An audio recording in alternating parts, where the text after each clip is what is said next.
Magandang araw po sa bawat isa. Ito po muli ang inyong lingkod, Brother Paul Lito Jose, Pastor po dito sa Jesus Christ Baptist Church, Santa Maria, Bulacan.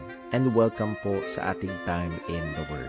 Ito po ay panahon na kung saan tayo nag-aaral ng salita ng Diyos sa patuloy na ikalalago ng mga mananampalataya, sa ikaliligtas ng mga kaluluwa, at lahat ng ito ay sa ikakaluwalhati ng pangalan ng ating Panginoon. Salamat po at kasama po namin kayo ngayon at nawa patuloy tayong matuto, lumalim sa pagkakilala, pagmamahal, paglilingkod at pananampalataya sa ating Panginoon at tagapagligtas.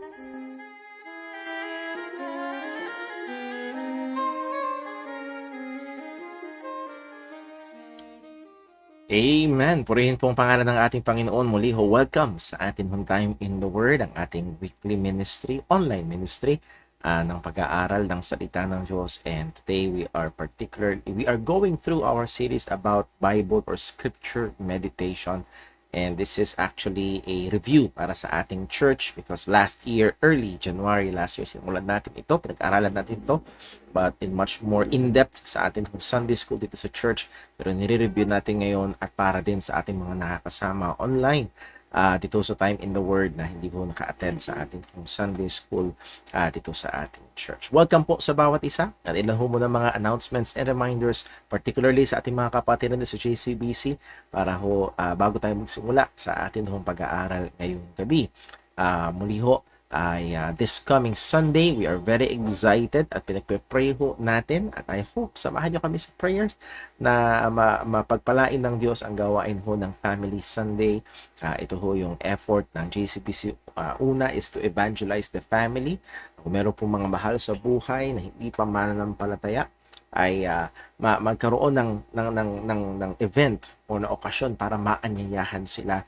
So pag-pray ho natin ito at nawa kung birusan Diyos magligtas. Pangalawa, because God is and this church is committed sa Kristiyanong pamilya at para palakasin ang Kristiyanong pamilya, and we are excited sa pag-aaral ng salita ng Diyos patungkol po dito. So pag-pray ho natin ng mga bagay na ito, natawa ng mga naanyayahan ay tumugon, and nawa pagpalain ng Diyos yung mga ating paghintay o paghahanda para sa mga bagay ho na ito. And then isa pa, ang youth camp ho na i-host ng ating church sa Hisland campsite ay parating na. No? It's April 8, 9, and 10. Ang tema ho is Divine Design, God's design for woman and men, no, womanhood and manhood.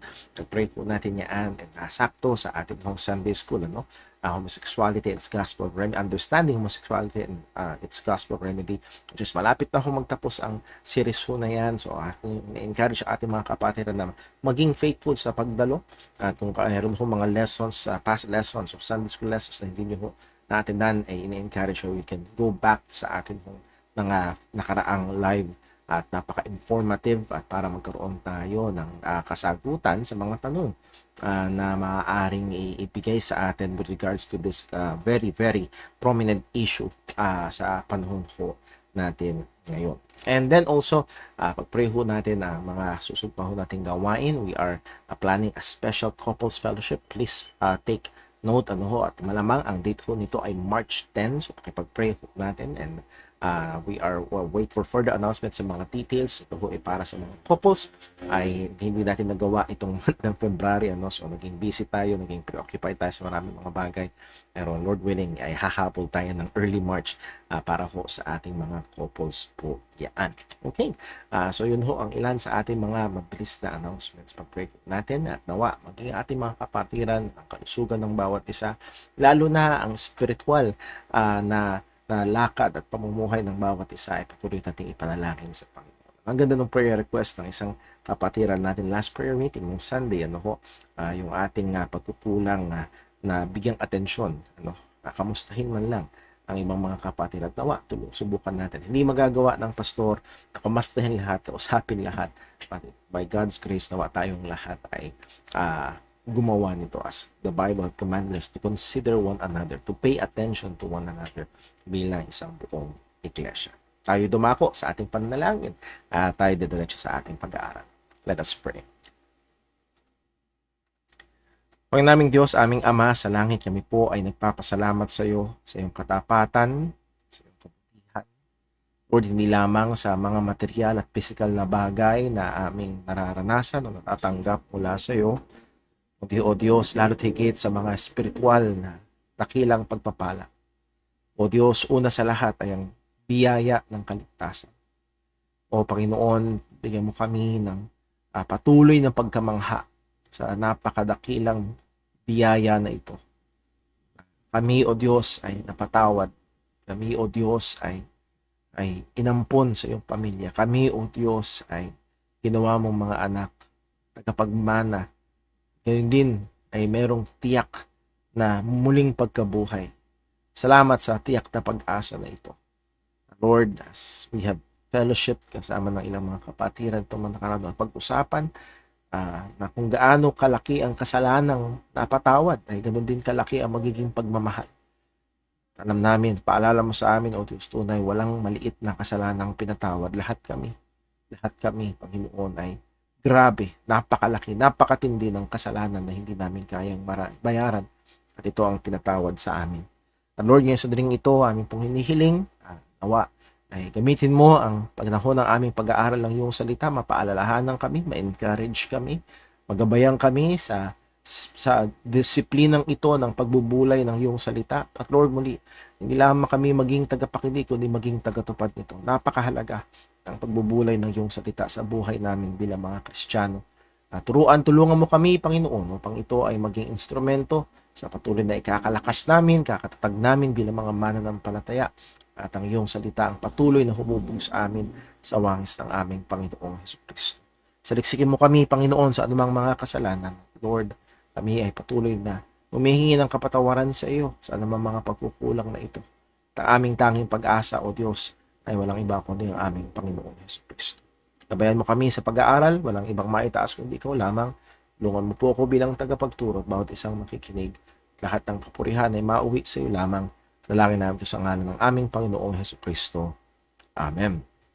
Okay, so dumako tayo sa ating pinaka-lesson ngayong gabi. Again, this is Scripture Meditation, lesson number 6. So maaaring aabutin lang tayo ng mga hanggang lesson number 8 dito. Again, this is just a quick review and I hope ito ay nagiging beneficial sa atin as we strive to be disciplined sa napakagandang gawain at napakahalagang gawain na ito ng pagbubulay ng mga katotohanan ng Panginoon. So, reviewin ho natin, pag-alala natin yung command to meditate. Lahat tayo ay inuutusan ng Diyos. Pangalawa, we defined Christian meditation.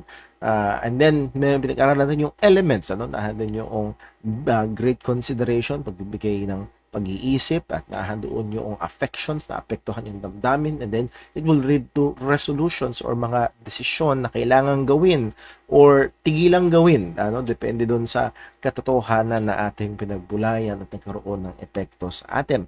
And then bakit kailangan? Well, dahil ang utos sa atin na hindi lamang tayo maging tagapakinig kundi maging tagatupad, at para matupad natin, magawa natin isa sa tulay na ibinigay sa atin ng Diyos o kaparaanan ay pagbulayan ang mga katotohanan o salita ng Panginoon. And then we went through many benefits ng Christian meditation na nagiging malaking pakinabang sa atin. Let me just give one.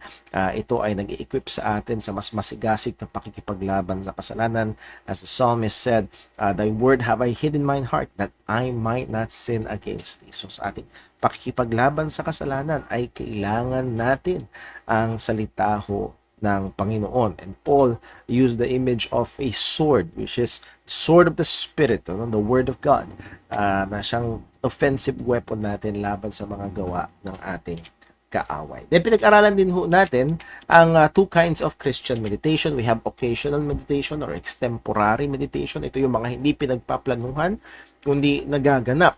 At ito ay spontaneous and using any occasion of life to lift one's thoughts Godward, to ponder His greatness, glory, and truth.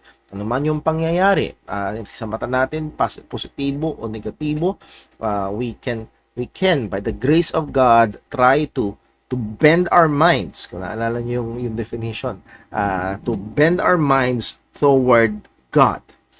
Imbis na ang iyong isip ay lagi lang nandito sa lupa, sa mga nangyayari dito, which will drive us very paranoid sa mga nangyayari sa araw-araw. We can bend our minds toward God, alalahanin gaano siya kadakila, yung kaluwalhatian niya at yung mga katotohanan niya.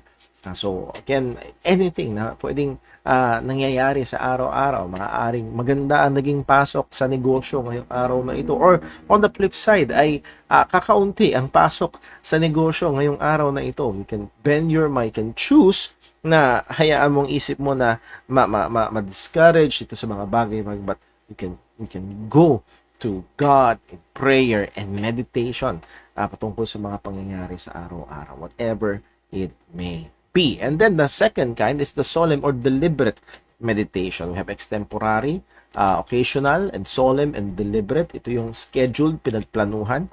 It is purposed, sinasadya. It is advised, ibig sabihin may target. It is the bending of the mind, talagang nahando yung disiplina ng kaisipan. It is the working on the heart. Actually, kulang ito. It is the resolution of the action. Merong result, merong desisyon na kailangang gawin. So, ito yung gawain ng deliberate meditation. Ang punto ay ito, both occasional and deliberate meditation are beneficial for the believer to keep God's word in the heart so that it may be applied to their daily lives. Itong dalawang klase ng meditation na ito ay hopefully ay tuloy-tuloy na ma-develop sa atin upang magkaroon ng mas matinding epekto, mas makita ang katotohanan ng Diyos sa ating mga buhay. And I use that word carefully, mas makita ang katotohanan ng Diyos sa ating mga buhay. Hindi lang basta marinig, kundi makita. Makita ng mga anak natin, makita ng asawa natin, makita ng kapitbahay natin ang salita ng Diyos sa ating mga buhay. At isa sa mga kaparaanan nito ay itong dalawang klaseng meditation na ito na available sa atin. Occasional and deliberate meditation. Now, starting the habit of meditation, una, we must pray. Pray dependently upon God's assistance. Hiwalay sa Diyos, wala tayong magagawa. Hiwalay sa Panginoon, magiging action lamang ito na walang spiritual benefit. Kailangan natin, and we have 3 Psalms here, very wonderful Psalms.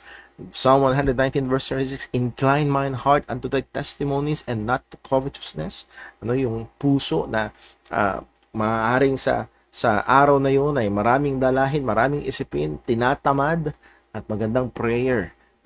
Dumating na yung time. Halimbawa, nag-set ka ng time sa gabi ka magme-meditate, 9 to 9:30 p.m. Lord, ito na yung time, hindi ko gusto, tinatamad ako, pagod ako.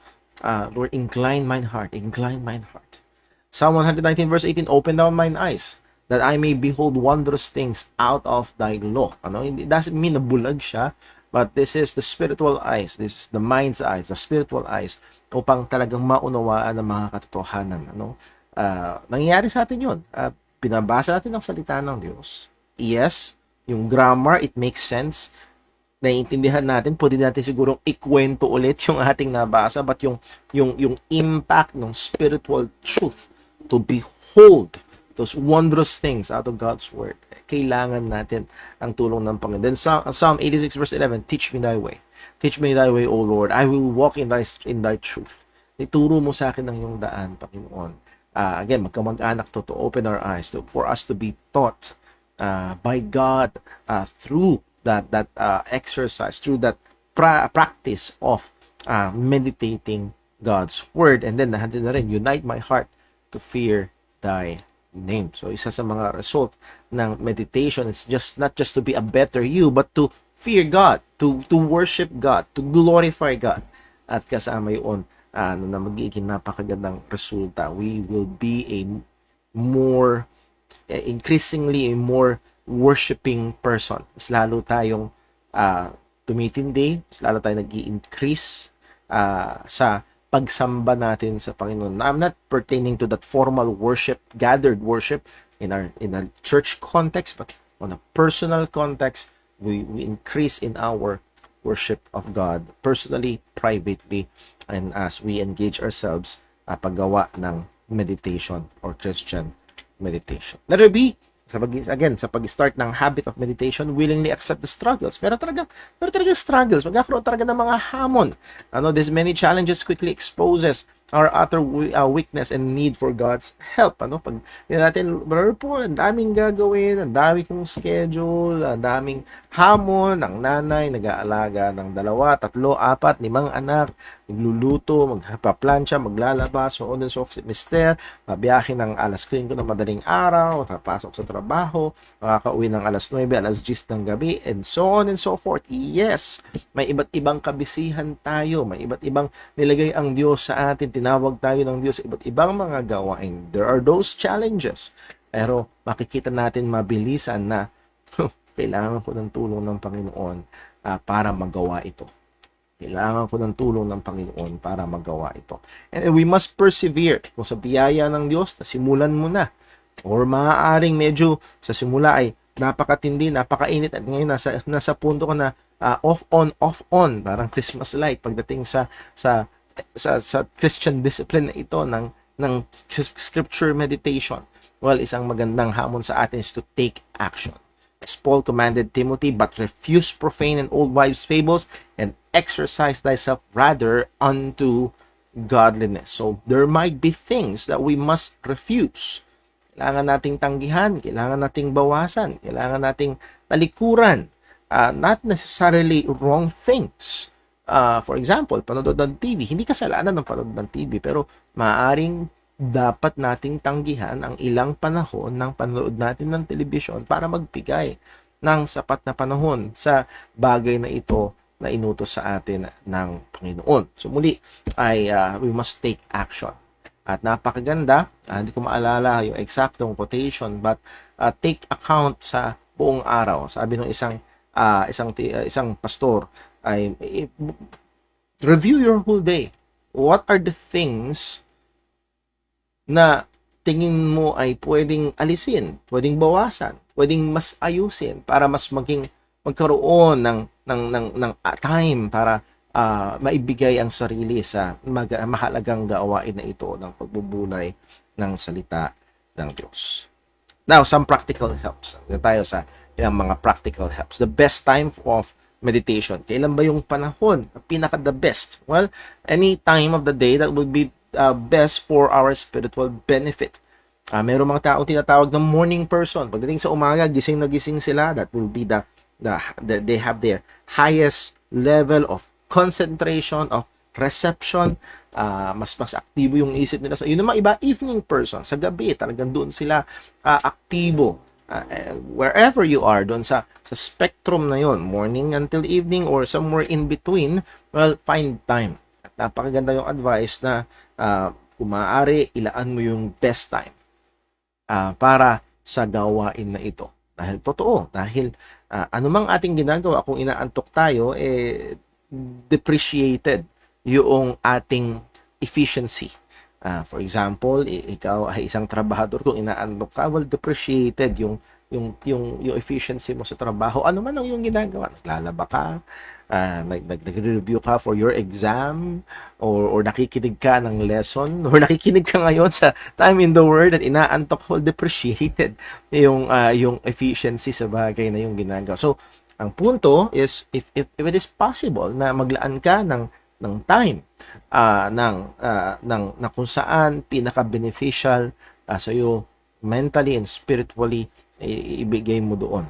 Pumiraso ka ng oras para mag-meditate ng salita ng Panginoon. Setting a set time guards it from other many things that we must do in a day. Ito yung benefit ng deliberate meditation kaysa doon sa extemporary meditation, kaysa doon sa occasional meditation. Bakit? Kapag in-schedule mo, as I've said kanina, 9 to 9:30 in the evening, ano man ang yung ginagawa, for example, na let's say, nagre-review ka para sa exam, kinabukasan, nag-alarm na yung cellphone mo, nagbigay ng reminder, 9:25 na, kailangan ko na ihanda ang sarili ko para sa meditation. For example, maaaring sa 5 minutes, kilamos ka muna para ma-freshen up ka, then you go to meditate on the Word of God. Bakit? Dahil kung hindi tayo magse-set ng time, talagang lalamunin tayo ng iba't ibang mga bagay mahalaga at hindi. At i-occupy nun yung ating panahon. So maganda na isang bagay na maganda ron ay nakaset yung time. Psalm 119 verse 148, mine eyes prevent the night watches that I might meditate in thy word. So dito yung night watches, yung panahon, yung gabi, ano? Pinipigilan niya ang tulog, maaring bumabawa siya ng kaunting panahon sa kanyang tulog para makapag-meditate siya ng salita ng Panginoon. So it's a good advice. Maaaring gawin natin bilang mga mananampalataya. A best place, saan ba yung pinaka magandang lugar? Well, yung iba sa tuktok ng bundok, yung iba sa hardin, yung iba sa may gilid ng dalampasigan. Well, kung hindi ka nakatira doon, nakatira ka sa syudad, mahirap maggawa ang mga bagay na yun. Well, great concentration and freedom from distraction are essential for effective scripture meditation.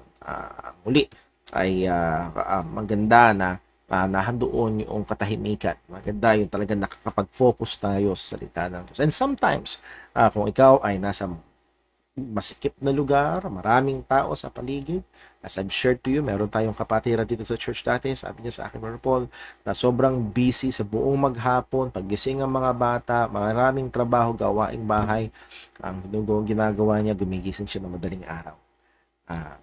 Bakit? Walang ibang lugar, pero tahimik. Sa parehong lugar siya, pero tahimik. Ngayon, medyo mas maganda na para sa kanyang Bible reading and meditation. I'm not saying na gumising ka ng madaling araw.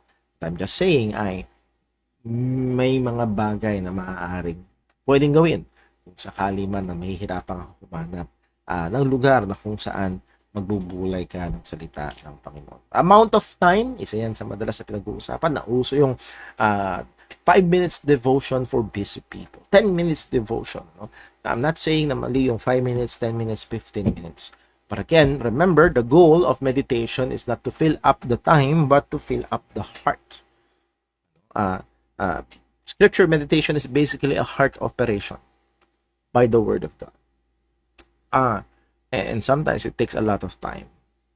At i-share ko nga ho sa inyo yung sarili ko experience na minsan ay nagbabasa ako ng salita ng Diyos, trying to meditate God's Word, but tingin ako ng tingin sa oras, pambira, hindi pa ba tapos yung oras? Mas concerned dun sa oras kaysa sa salita ng Diyos, kaysa dun sa epekto ng salita ng Diyos sa sarili. And our primary concern should be the effect in the heart ng mga katotohanan ng Panginoon. So, again, it might be, naalala ko lang ngayon, it might be, for example, let's say talagang napaka-busy mo Monday to Saturday sa schedule mo sa trabaho o sa eskwelahan, talagang busy ka Monday to Friday, let's say. Pero pagdating ng Saturday, medyo mas bakante. Maaaring from Monday to Friday, pwede mong gawin na talagang 10-15 minutes. Pero pagdating ng Sabado, medyo mas maluwag. Baka pwede ako maglagan ng 30 minutes or 40 minutes. Lalo na pagdating ng Sunday, pwede ako maglaan ng ganitong mas maraming oras sa pagbubulay ng salita ng Panginoon. So muli, ay ilan lang to sa mga praktika. These are just some suggestions at ideas na maaari pwede natin gawin na makatulong sa atin na ma-develop itong disiplina ng pagbubulay ng salita ng Diyos. Sabi ni William Bates, it should continue so long ordinarily till thou dost find some sensible benefit conveyed to your soul. Well, let's us example. So ituloy-tuloy mo daw hanggat merong epekto, merong benefit, may pakinabang sa iyong kaluluwa, sa ating puso, may pakinabang sa ating pananampalataya. At madalas ganun nangyayari sa kapag again hindi natin tinatawaran ang discipline ng Bible reading, pero may mga pagkakataon nagbasa ka ng Bible and after a few minutes wala na, hindi mo na naalala yung binasa mo. Again, may magbuti pa rin na nagbasa ka, pero mas maganda sana kung merong epekto. At paano magkakaroon ng epekto kung hindi man lang natin maalala? So, muli, ay ilayon sa mga bagay na magiging hamon sa atin. At sabi ng William Bates, so long as ordinarily as you will find some sensible benefit conveyed to your soul. So, muli, ay napakagandang bagay na not really to just have it, to fill up the time, but to fill up the heart. The importance of consistency sa meditation. Mahalaga ang pagka-develop ng disiplina ng tuloy-tuloy. Tuloy-tuloy, ano? Walang iniwan yan sa kahit anong bagay na sisimulang gawin. For example, sa diet, example sa exercise, or ano pa mang bagay na gusto nating simulang gawin. Mahirap yan sa simula, pero napakahalaga na ma-develop yung tuloy-tuloy, tuloy-tuloy, tuloy-tuloy. At napakahalaga ng consistency. Psalm 1 verse 2, but his delight is in the law of the Lord, and in his law that he meditate day and night. And then the idea here is that just the exact time ng day and night, umaga at gabi, or whole day, but ang idea dito is daily, consistently, throughout the day, consistently. Yun ang pinaka-diin dito, na handun yung palagian, handun yung consistency sa gawain na ito ng pagbubulay ng salita ng Panginoon. The more consistent we apply ourselves to this discipline, the easier and more beneficial it will be for our soul. Yes, sa simula, parang isa sa mga hilig kong ginagamit na example dito ay yung pagdadrive. Sa simula, pag ninuturuan ka pala mag-drive, para saan to? Para saan to? Paano to? Paano to? Paano to? Minsan, paano bubuksan ng sasakyan? Paano ikakambyo ito? Paano? Saan ako magsisimula sa Bible? Paano ko sisimulan yung pagbabasa? Paano ko sisimulan yung meditation? Paano to? Kailan ako magpe-pray? So on and so forth. Pero, pag na-develop nagawa mo na tuloy-tuloy ang pagdadrive, yung practice ng pagdadrive, well, after maybe a few months, ay medyo mas relax ka na ginagawa. Medyo maaaring mas smooth na yung takbo, maaaring mas maingat na yung pagdadrive. At again, pag bago ka lang na-drive, yung attention mo lahat dito sa ginagawa mo sa kalsada, wala kang ibang binibigyang atensyon. Pero pag medyo mas sanay ka na, ay mas nabibigyan mo ng atensyon ng ibang mga bagay. Ganun din sa pagbubulay ng salita ng Panginoon as we continue na sa gawain na ito consistently, medyo mas magiging pamilyar ka na. Medyo mas magiging sanay ka na. Maaari ko rin gamitin ang aking personal na experience sa pag-aaral ng salita ng Diyos, particularly sa paghahanda ng mga bagay na ipapangaral. Lalo na nung una pa lamang una ko pa lang itong ginagawa, talagang pahirapan, talagang masakit sa ulo, talagang matagal. Now, matagal ko nang ginagawa, for more than a decade ko nang ginagawa. I'm not saying na madali. Nag-i-invest pa rin ng oras-oras sa bawat sermon na hinahanda. Again, laboring in word and doctrine, literally. But hindi na kasing hirap noon. Hindi na kasing tagal noon, lalo na ngayon. Medyo mas na-develop na yung mga technology na nakakatulong pagdating sa mga research and so on. Nevertheless, medyo mas sanay na. But still, naglalaan pa rin ng maraming oras para dito. What I'm trying to say is pagdating din sa meditation, kung ngayon ka pala magsisimula, yes, you will start awkwardly.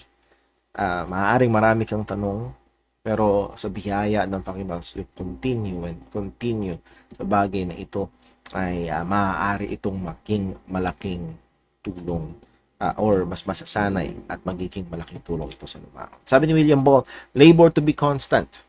Let no day pass without some time of meditation.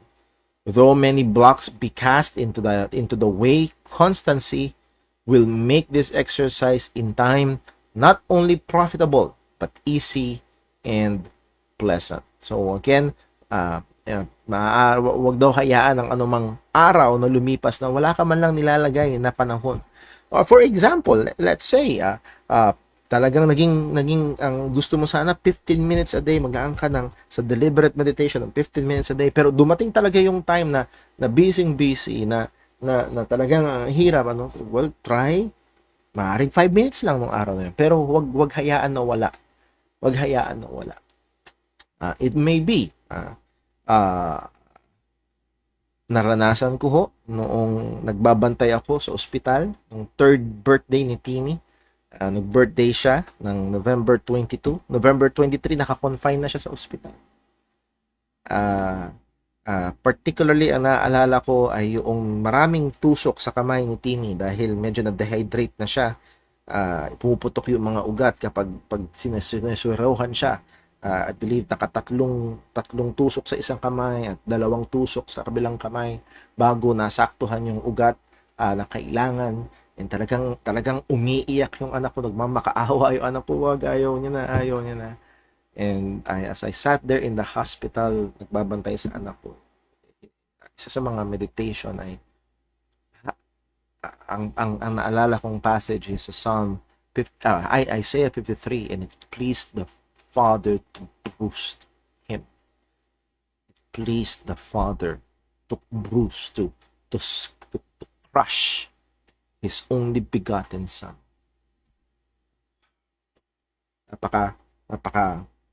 So muli, you might be, sabi ko nga, nasa tren ka, nasa bus ka, or nakapila ka, maaari nagkukus ka ng labahin. Kaysa alalahanin mo yung mga taong may utang sa'yo, alalahanin natin yung mga pinangaral sa church ng Sunday, sabihin ko nga, alalahanin ko nga, yung meron sinabi doon sa preaching, may katotohanan na nagkaroon ng impact sa akin, balikan ko nga. Maganda na yun ay maging kasanayan po natin. Karoon ng tuloy-tuloy na pagbubulay ng salita ng Diyos araw-araw.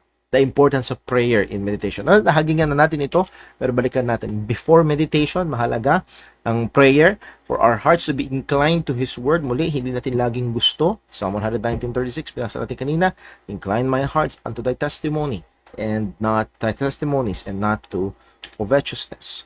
For our spiritual eyes and minds to be opened. Again, Psalm 119 verse 18, open down mine eyes, that I may behold wondrous things out of thy law. So just, gusto ko lang paalala sa atin, how dependent are we to God? Muli, nakita natin yung synergistic, both yung effort ng tao at yung biyaya ng Panginoon. Yes, as we try consistently to do this, at maaaring, let's say, 3 years ka na sa disiplina ng pag-meditate, on the human side, meron ng medyo mas madali.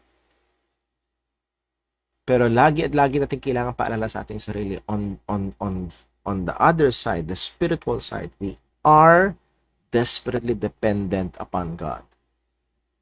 So, di ba nabuksan ng Diyos ang ating mga mata? Yung pakinabang ay wala. Ephesians chapter 1 verse 15. Again, this is the prayer request of Apostle Paul. Sa mga mananampalataya, at maganda rin na ito mismo yung ating prayer request. Ang sabi niya, wherefore I also, after I heard of your faith in the Lord Jesus and love unto all the saints, cease not to give thanks for you, making mention of you in my prayers, that the God of our Lord Jesus Christ, the Father of glory, may give unto you the spirit of wisdom and revelation in the knowledge of Him. So, take note, yung prayer ni Apostol Pablo na nabalita niya yung pananampalataya ng mga Kristyano sa Ephesus. Anong prayer niya? That the God of our Father, of our Lord Jesus Christ, the Father of glory, may give you the spirit of wisdom and revelation in the knowledge of Him. Pagdating sa verse 18, that the eyes of your understanding being enlightened, ye may know what is the hope of His calling, and what the riches of His glory, of His inheritance in the saints, and what is the exceeding greatness of His power to usward who believe, according to the working of His mighty power. Napakagandang prayer. Hopefully, ito yung isa sa mga pangunahing prayer natin sa ating mga kapwa mananampalataya. The eyes of our understanding being enlightened. Muli, alam natin na maaaring gamitin ng Diyos ang kahit anong bagay. Even yung masasakit na bagay ay ginagamit ng Diyos para sa atin bilang mga mananampalataya. Napakaganda kapag ang mata ng Kristiyano ay maliwanag. In a sense, nakabukas. At maaaring doon sa kalagayan na yun na masakit, mahirap at mabigat, doon siya lalong mas matuto. Doon niya mas lalong maunawaan sino ang Diyos, yung katotohanan ng Diyos, yung sapat na biyaya ng Panginoon. Nawa ay pag-prayer natin ito sa bawat mga mananampalataya. Okay. Pray while meditating. Pray while meditating. So, yung panalangin na hindi lamang bago, pwedeng manalangin habang nagbubulay ng salita ng Panginoon. For our mind and heart to be focused and not to wander. For example, nagme-meditate ka and you find yourself minsan ganun, no? Nagbabasa ka, nagbubulay ka ng salita ng Diyos, and then you find napapansin mo na lang yung isip mo nasa lulutuin mo mamaya. O nasa babayaran mong kuryente. Or nasa kapitbahay na hindi mo nakasundo kanina. Or many different things. Again, pray. Lord, you may pause for a while. Pray. Ask God, Panginoon, tulungan mo ako na ituon talaga ang aking pansin sa iyong katotohanan, sa iyong salita na aking pinagbubunayan. Or, we may know the truth in a greater, deeper, and clearer manner. Maaaring you are in a familiar passage. Maaaring sa iyong pagbabasa ng salita ng Diyos, sa iyong schedule ng meditation, at sa passage ka ng salita ng Diyos, na familiar ka. For example, John 3:16. Familiar? At magandang prayer, Lord, narito ako sa isang pamilyar na talata. Nakarinig na ako ng maraming pangangaral patungkol sa talatang ito. Lord, please, bigyan mo ako ng mas maliwanag. Bigyan mo ako ng mas malalim na pangunawa. Gawin mo itong magkaroon ng mas matinding epekto sa akin ang katotohanan na laman ng talatang ito. Naganda na yun ay panalangin sa pagbubulay. Then, also thank Him for the help already given and ask for more grace. For example, doon ka sa meditation, napapansin mo na, okay, mas nagiging maliwanag, okay, doon yung epekto ng katotohanan, napansin mo na merong epekto, merong init, may dulot, may nagkakaroon ng transforming effect ang katotohanan ng Diyos habang pinagbubulayan mo. You may pause for a while and thank you, Lord, thank you. Thank you po sa katotohanan. Thank you po sa pagtatama. Thank you po, O Diyos, sa pagsuway sa akin, sa aking maling gawain. Pagsaway sa akin, sa maling gawain.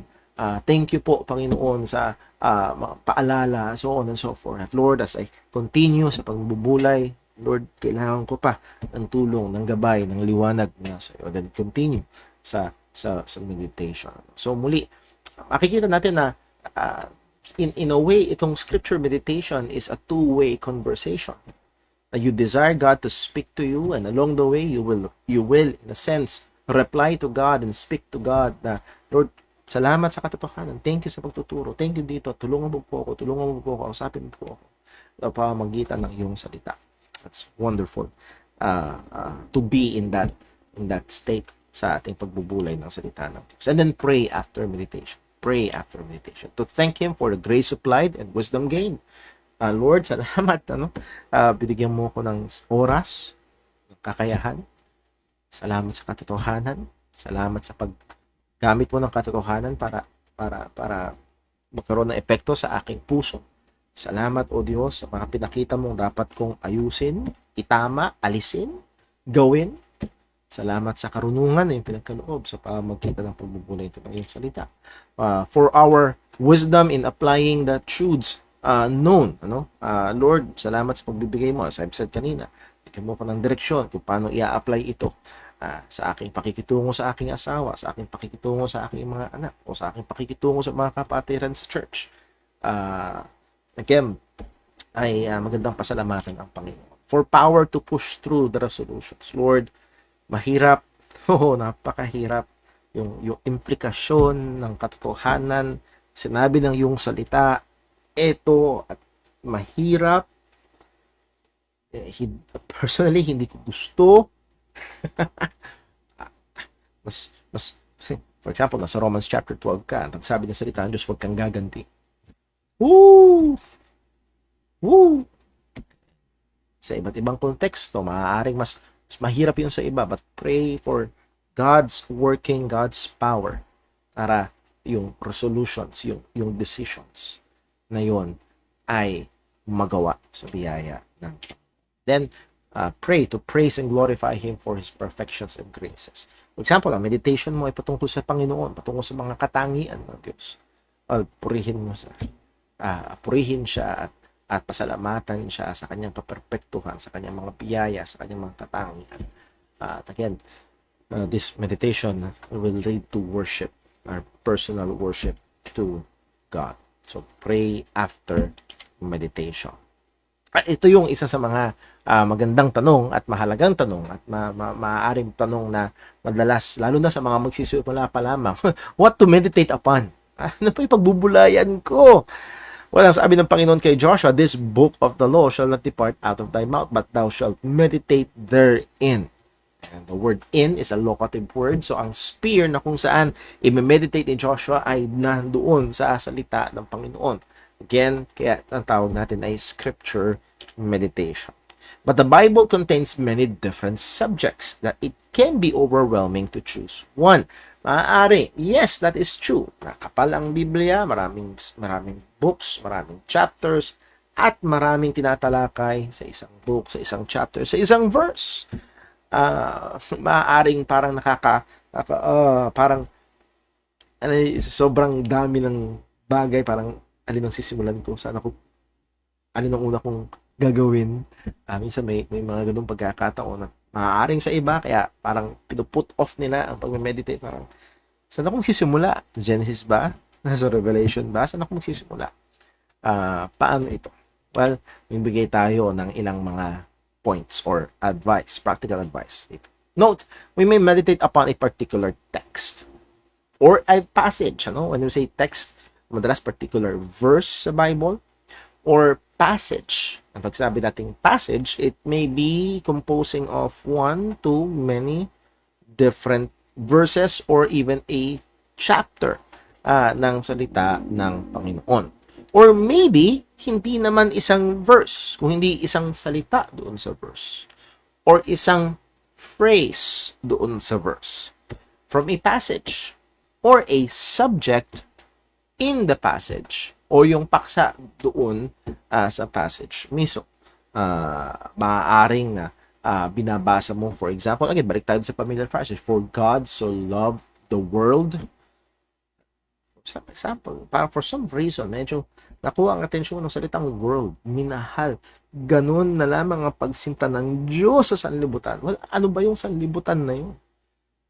At sa paggamit ni John ng sanlibutan, for example, sa 1 John, same author, Book of John, 1 John, love not the world, either the things that are in the world. Again, ang gamit ni John sa world ay madalas nakakabit sa pagiging makasalanan. At ang minahal ng Diyos ay isang mundo ng mga makasalanan. Hindi ka ibig-ibig. So, again, it may give us more sense kung ano yung ibig sabihin, kung gaano katindi, gaano kadakila yung pagmamahal na yun ng Panginoon sa world na inibig ng Diyos. Well, we may meditate upon a particular text, passage, word, or phrase from the passage or a subject in that passage. Philippians 4:8, finally, brethren, whatsoever things are true. Hindi ko na-highlight yun. Itong true and honest, whatsoever things are honest, whatsoever things are just, whatsoever things are pure, whatsoever things are lovely, whatsoever things are of good report, if there be any virtue, if there be any praise, what? Think or meditate on these things. So, muli, maaring di particular passage. For example, pinagbubulayan mo nung January 28, kung yung kakaming tanda, wala ako dito sa church, pero dahil lang nangaral, pinangaral ang patungkol sa pagiging soberano ng Panginoon. Maaaring yung paksa lang na yun, hindi particular passage, pagiging soberano ng Diyos. Nagbubulayan mo sa buong maghapon. O naglaan ka ng panahon para pagbulayan ang salita ng Diyos. Maganda na. Kung ito ay deliberate meditation, ay meron kang verses ng Bible about God's sovereignty na iyong bibigyang pansin. Or, kung ito naman ay occasional meditation, pag-isipan mo kung paano ang kamay ng Diyos ay gumagawa sa mga bawat detalye ng nangyayari, sa bawat sandali, sa buong mundo, sa buong universe. So, again, think on these things. Think on these things. Not just particular verses, but mga subjects about God, tungkol na nasa salita ng Panginoon na pwede mong pagtuunan ng pansin at pagbulaya. It is good to choose 1 or 2 verses from your daily reading for meditation. Maaari sa yung Bible reading, mayroong mga particular verses na magkakaroon ng naranasan niyo siguro ho yun, nagkakaroon ng dating, may ibang dating sa atin, ano? At maaaring isulat natin yan or i-copy-paste natin yan sa ating cellphone para pwede nating balik-balikan para pagbulayan natin sa buong araw. Or, gaya ng madalas natin pinapaalala dito sa church, yung mga passages na ating pinag-aaralan sa church, ang mga preaching, Sunday school, Sunday afternoon service, ay balikan natin, pagbulayan natin ang mga katotohanan ng Panginoon na napag-aralan. Write down a particular text that spoke to your heart or situation. Maaaring may sitwasyon ka. Maaaring may sitwasyon kayong mag-asawa. At merong maaaring hindi yun yung pinaka-preaching, pero na inabanggit na talata sa salita ng Diyos na may koneksyon or may aplikasyon doon sa yung kasalukuyang kalagayan. Note that. And let that be a subject of your meditation. And dito tayo matatapos. Magbibigay lang ako ng example. These are familiar words, particularly yung verse 31 sa atin, pero gusto ko lang mag-highlight, bigyan ng example about meditation. For example, pinili mo ang passage na ito, 1 Corinthians chapter 10, verse 31 hanggang 33, or nandito ka sa yung Bible reading. At ito yung passage pinili mo for your meditation. For example, whatever you eat or drink or whatsoever you do all to the glory of God. Give none offense, neither to the Jews, nor to the Gentiles, nor to the church of God, even as I please all men in all things, not seeking mine own profit, but the profit of many, that they may be saved. Napakaraming mga bagay na magandang maging paksa ng meditation sa passage ito. For example, again, madalas natin kinukot, do all to the glory of God. And it may be ang yung subject for meditation, that word all. Lahat ng gagawin natin bilang Kristiyano ay dapat gawin sa kaluwalhatian ng Diyos. So you don't just have to do a good job, it has to be a God-glorifying work. Yung pagpasok mo sa opisina, pag-aaral mo sa eskwelahan, yung pakikitungo mo sa iyong asawa, yung paglalaba, anything na gagawin natin, pagkain, pagtulog, entertainment, do all to the glory of God.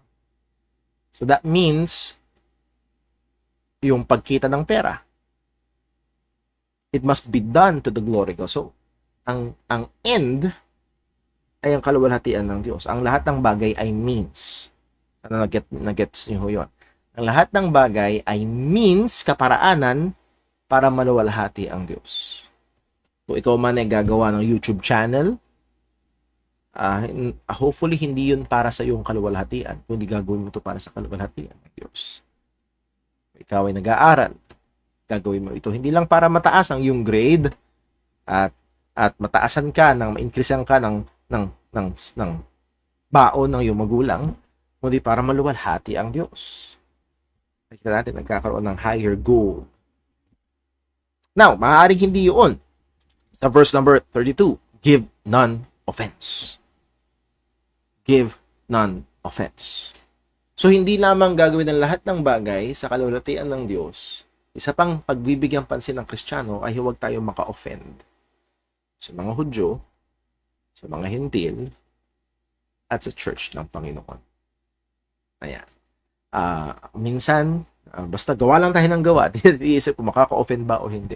Salita tayo ng salita, hindi natin iniisip kung makaka-offend ba o hindi.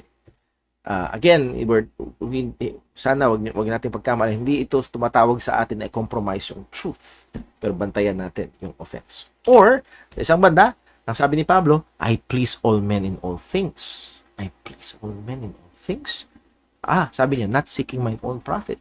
Pero karamihan sa mundo, they please men for their own profit. Pero bakit ito ginagawa ni Pablo ito? But the profit of many, that they might be saved.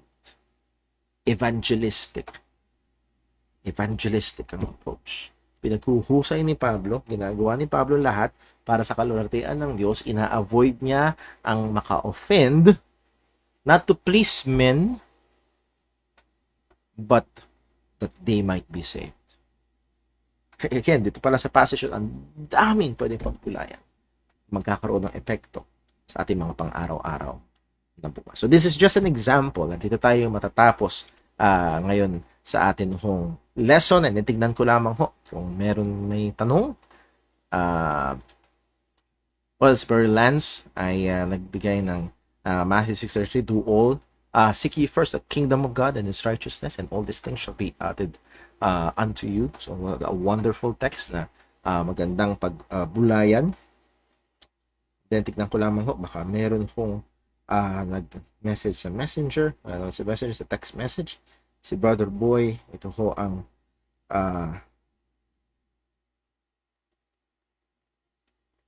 baka ang dapat ay siguraduhin muna ang faith at salvation para makita ang truth ng truth pag mag-meditate sa tulong ng Holy Spirit. Yes, of course. Pero as I've said ang context ng ating pinag-aaralan ay ito ay Christian discipline. Yeah. So, ang assumption nito, ang assumption ay ang tao, ang Kristiyano ay kailangan na engage ang sarili sa gawain ng meditation. Now, kung ang isang tao ay hindi Kristiyano, pwede siyang magbasa ng salita ng Diyos, pwede niyang quote and quote, pwede siyang mag-meditate ng salita ng Diyos, but wala ang banal na spirito. It doesn't mean na parang alien language sa kanya ang Biblia. Yes, cognitively, yes, pwede itong magkaroon ng epekto pa rin sa kanyang buhay, pero hindi siya makakarating sa pagluwalhati sa Diyos. Yun yung malaking pagkakaiba. Sapagkat ayaw ng tao sa kaluwalhatian ng Diyos. Ayaw ng tao sa liwanag.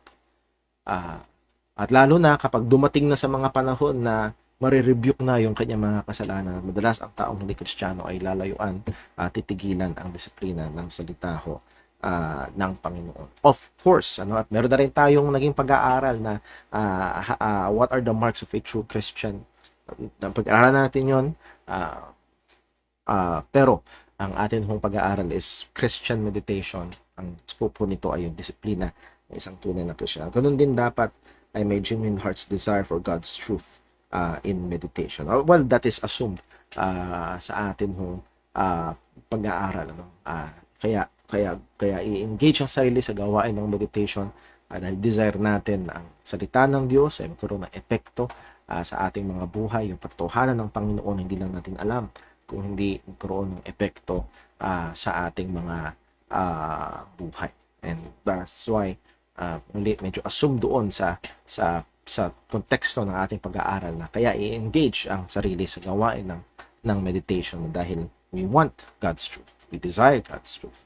At hindi lang siya basta God's truth na malaman, kundi God's truth na may epekto sa atin hong mga buhay. And muli, so napakaganda na maunawaan ng katotohanan. That's very, very good.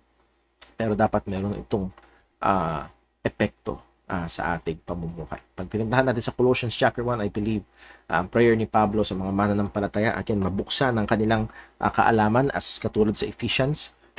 Pero sabi ni Pablo sa Colossians, that ye may walk. That ye may walk. So, ang puntirya ng katotohanan ay hindi lang basta pagkaalam, kundi meron itong transformasyon sa pang-araw-araw. Dito tayong tatapos. Let's pray. Panginoong Diyos, aming Ama sa langit, salamat po sa biyaya mo, salamat sa salita mo, salamat sa pagtuturo mo at awa, O Diyos, huwag mo kami hayaan na maging tagapakinig, kundi maging tagatupad. Tulungan mo kami na engage ang aming mga sarili sa disiplina ng gawain ng pagbubulay ng iyong salita. Bigyan mo kami, O Diyos, ng puso na nagnanasa ng katotohanan mo at bigyan mo kami, Panginoon, ng lalo pang kalakasan at tapang at i-apply ang mga katotohanan na ito sa aming mga buhay. Ilayo mo kami sa kayabangan. Tulungan mo kami na lalo maging mapagkumbaba at makita sa mga buhay namin, Panginoon, ang mga katotohanan na iyong pinapakita sa amin, tinuturo sa amin. At nawa, O Diyos, patuloy ito na magkaroon ng kami na ito'y maging mabuting patotoo sa aming mga pang-araw-araw ng buhay. Ingatan mo kami at tunay nawa lahat ay magawa namin para sa kapurihan ng iyong dakilang pangalan. Maraming salamat po na lang namin sa pangalan ni Jesus. Amen. God bless po. Dito nagtatapos ang atin hong time in the Word.